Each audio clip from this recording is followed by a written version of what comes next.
Hello everybody. In this video, I'm going to be explaining to you guys why look ahead is so critical, okay? And for any of you guys that don't know what look ahead is, it's basically looking into your next pair in F2L, okay? So, say when I'm solving this pair, I'm looking for my next F2L pair while solving it. That way, there's no pause in between the two pairs, which will really save you time. And you might be thinking that turning really fast would help. Well, it does, but you need to not turn so fast that you can't see what you're doing, because believe it or not, a solve with really fast turning with many pauses is slower than a slower turning solve with no pauses, okay?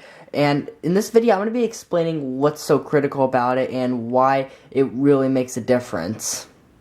Here's one case right here, okay? So these two pieces here look the same, okay? But which one is it that we have to pair up, okay? Well, it's actually this one, but we could have had a case where these two were swapped right here, and it would have been a different one. And the reason that it's so critical is you need to see where the pieces land, okay? Because some of the pieces you don't see all of, and you can't determine which one it is.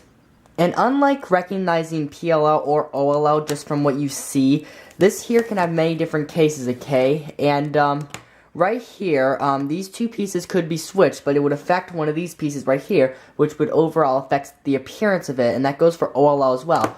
But this here can't do that because there's a lot more pieces that are free to move around, and it could still look the same. And when you make your pause, usually you have to like glimpse over or turn the top layer like this, and it can be really difficult. Another thing that's very hard about this is that there are some pairs in the very back right here that you may not be able to see, okay?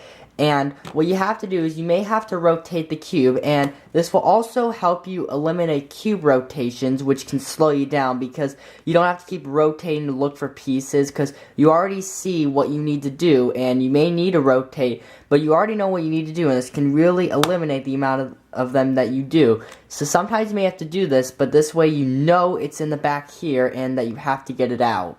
Another thing that this will help, which is not as critical as the last thing, is sometimes you may get a case where you can see the full pair and you can see the solution even if you didn't look ahead, but it would save you the time where you have to make a slight pause and recognize it. This pause is very similar to what kind of pauses you may have in the last layer stage, where you need to recognize a certain case and solve it, and that is very hard to look ahead in, and you have to like make a slight pause. And usually for fast people, they could probably do it in like half a second or less. So that's how it would work, you know. But other pauses, like if you can't see the other pieces, would be closer to 1 to 2 seconds.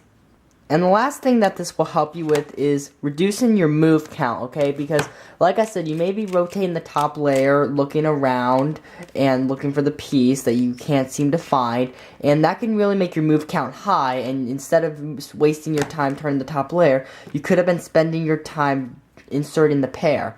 So that's basically what makes look ahead very critical when trying to get fast, okay? So, hopefully this video was helpful and interesting to you, so let me know what you guys think, and thank you guys for watching it. I'll see you guys on my next video.